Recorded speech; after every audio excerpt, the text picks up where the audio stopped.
সিউড়িতে নাবালিকা ধর্ষণের অভিযোগ। মুদি দোকানে যাওয়াই কাল বীরভূমের সিউড়িতে নাবালিকা ক্রেতাকে ধর্ষণের অভিযোগ দোকানদারের বিরুদ্ধে। ঘটনার পর থেকেই উধাও অভিযুক্ত। তাকে গ্রেপ্তারের দাবিতে উত্তাল হারচুন বাজার এলাকা। দোকানে ব্যাপক ভাঙচুর চালায় উত্তেজিত জনতা, পোড়ানো হয় টায়ার। অভিযুক্ত দাদাকে আটক করেছে পুলিশ। জানা গিয়েছে সিউড়ির হারচুন বাজারের বাসিন্দা ওই নাবালিকা। এলাকাতেই মুদিখানা দোকান।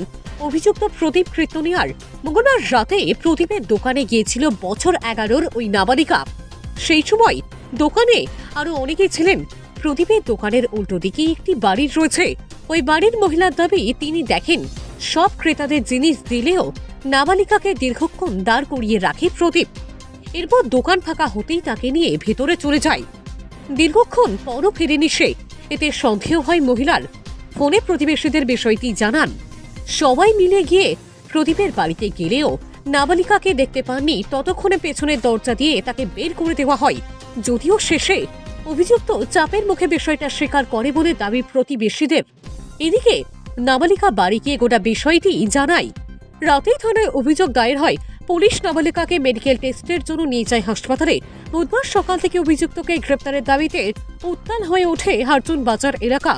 অভিযুক্তর বন্ধ দোকানেই ভাঙচুরের চেষ্টা করে উত্তেজিত জনতা। জ্বালানো হয় টায়ার। রাস্তা অবরোধ করেন মহিলারা। পরে পুলিশের উপস্থিতিতে পরিস্থিতি আয়ত্তে এসেছে। আটক করা হয়েছে অভিযুক্ত দাদাকে।